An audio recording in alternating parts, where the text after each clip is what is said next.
आम आदमी पार्टी के जो मुख्यमंत्री हैं वो भ्रष्ट हैं, डीडीए के अधिकारी भ्रष्ट हैं और आपके ऊपर आरोप लगाते हैं कि सोची समझी साजिश के तहत दलितों की ज़मीनें छीनने की कोशिश की जा रही है। उस पर आप क्या कहें? आज स्कूल बनेगा तो उसमें तो सभी के बच्चे पढ़ेंगे।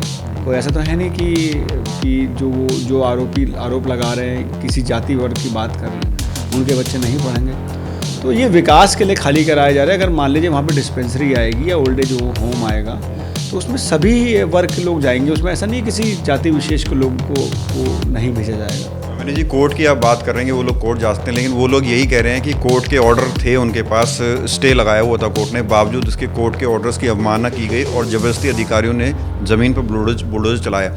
और अभी हाल ही में एक कोई अखबार की कटिंग भी मेरे पास आई थी, पढ़ रहा था कि कोर्ट ने कहा है कि जो जेई है, जो मुख्य अधिकारी है, उसको कोर्ट में लाया जाए, क्योंकि कोर्ट के ऑर्डर के बावजूद भी, स्टे ऑर्डर के बावजूद भी ज़मीन पर बुलडोजर चलाया। जहाँ तक मुझे जानकारी है, मैंने डीडीए के अधिकारियों से भी बात की थी तो उन्होंने कहा था कि कोई ऐसा स्टे नहीं है। उनका कहना था कि ये है कि केस कर रखा पर स्टे नहीं है।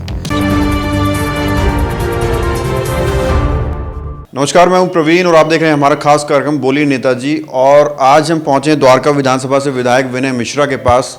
विनय मिश्रा जी से बातचीत करेंगे तमाम विकास कार्यों के ऊपर और काफ़ी सारे जो मुद्दे द्वारका विधानसभा के अंतर्गत भी उछल रहे हैं उस पर भी बातचीत करेंगे। विनय जी, सबसे पहले ये समझना चाहूँगा, अभी हाल ही में आपने कुछ सड़कों का उद्घाटन भी किया है और देखकर लगता है कि लगभग सड़कें कंप्लीट हो चुकी हैं। कितना परसेंट काम सड़कों का पूरा हो चुका है और कितना रह गया है?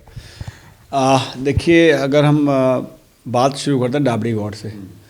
डाबड़ी वार्ड में हमने सीवर हर जगह डाला था, चाहे वो कोई भी कॉलोनी हो, दशरथपुरी हो, वैशाली हो, डाबड़ी एक्सटेंशन हो, रघुनगर हो, वशिष्ठ पार्क हो, सिंडिकेट इनक्लेव हो, एफ ब्लॉक हो, जी ब्लॉक हो, Dabri extension, Vaishali extension main हो, तो तमाम जगह पे हमने सीवर डाला था। अब हमने वैशाली एक्सटेंशन की, डाबड़ी एक्सटेंशन ईस्ट की तमाम गलियां बना दी। अब हमने जो हमारा रघुनगर वाला area, Raghunagar Vashisht park, syndicate enclave, Kali Mata मंदिर, जो हमारा सागरपुर स्टैंड, जो काली माता मंदिर से लेकर डाबड़ी मोड़ तक, वहाँ की जितनी गलियाँ अब हमने उसका बनाना शुरू कर दिया है। और आप देखेंगे कि आने वाले 6 महीने के अंदर द्वारका विधानसभा में कोई भी ऐसी गली नहीं बचेगी जहाँ सड़क ना हो।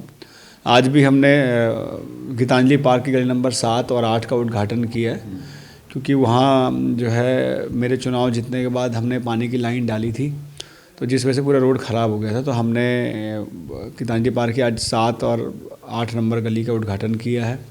नेहरू मार्केट सड़क हमने बनाई। उसके बाद आज हमने सिंडिकेट इनक्लेव का उद्घाटन किया है। जगदम्बा विहार की जो मस्जिद वाला एरिया था और जगदम्बा गली नंबर 3 था, वहाँ भी सड़क नहीं थी, तो वहाँ भी हमने काम शुरू करा दिया है।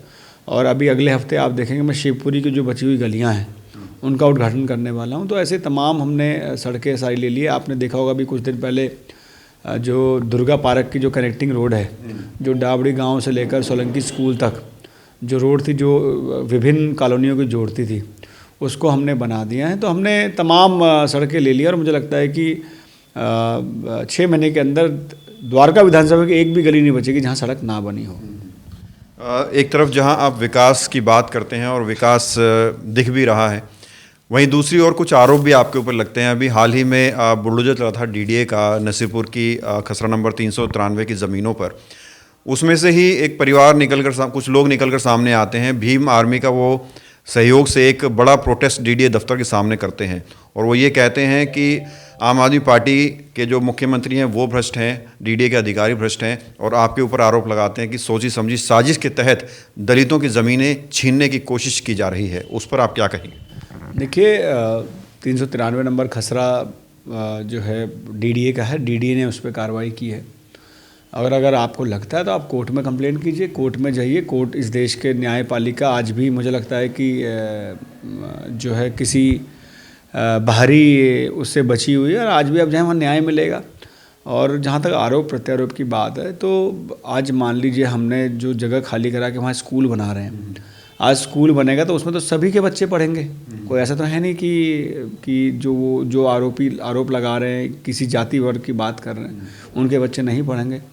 तो ये विकास के लिए खाली कराया जा रहा है। अगर मान लीजिए वहाँ पे डिस्पेंसरी आएगी या ओल्ड एज होम आएगा तो उसमें सभी वर्ग के लोग जाएंगे, उसमें ऐसा नहीं है किसी जाति विशेष के लोगों को नहीं भेजा जाएगा।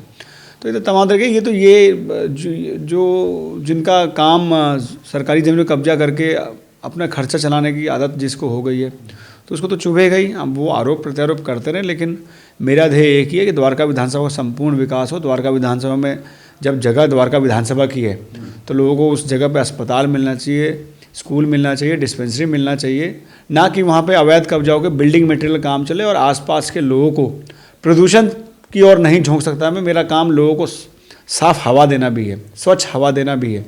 वहाँ पे जिस तरह की गंदगी मची हुई थी, पोल्यूशन हो रखा था, आसपास की पूरी कॉलोनियों वालों को जीना दुभर हो रखा था और बड़े बड़े ट्रॉले आते थे, हमारे सीवर की लाइन फंसा देते थे, सीवर हमारा फंसा रहता था। तो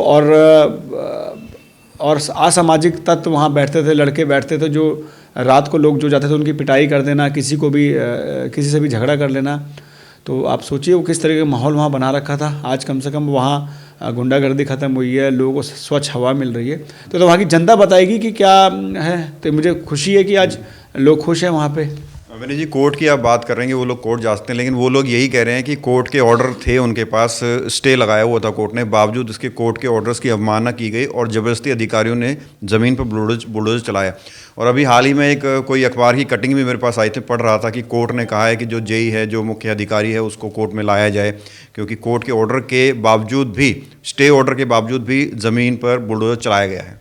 देखिए, ये कोर्ट का क्या आदेश है, क्या ऑर्डर है, ये कोई एक्सपर्ट बता सकता है। जहाँ तक मुझे जानकारी है, मैंने डीडीए के अधिकारियों से भी बात की थी, तो उन्होंने कहा था कि कोई ऐसा स्टे नहीं है। उनका कहना था कि ये है कि केस कर रखा है पर स्टे नहीं है। अब देखिए, ये तो एक्सपर्ट बता सकता है क्या आदेश था कोर्ट का, ये तो कोई वकील जो लर्नड वकील होगा वो बता सकता है। लेकिन जहाँ हमारी जानकारी है, हमारी कोशिश रहेगी कि जो भी सरकारी ज़मीन पर अतिक्रमण हो उसको हम खाली करा के वहाँ पे जनता के लिए वो सारी तमाम सुविधाएं मिलें जो जनकपुर या द्वारका में मिलती है, ताकि हमारे यहाँ के लोगों को भी अच्छे स्कूल में चाहे अच्छे अस्पताल मिले, हमारे यहाँ के लोगों को किसी भी सुविधा के लिए दूसरी जगह ना जाना पड़े। एक वहाँ परिवार को कहता है कि जिस ज़मीन पर बुलडोजर चलाया गया वो ज़मीन आती ही नहीं है, खतरा नंबर 393 में अलग ज़मीन है। देखिए, ये तो अब डीडीए वेरीफाई करेगा, रेवेन्यू डिपार्टमेंट वेरीफाई करेगा कौन सा है कौन सा नहीं है। और मुझे लगता है कि अगर उनको लगता है तो कंसर्न डिपार्टमेंट से मिले, वो वेरीफाई कराएंगे उसको। खबरों से खबरदार रहने के लिए चैनल को सब्सक्राइब करें और प्रेस करें बेल आइकन।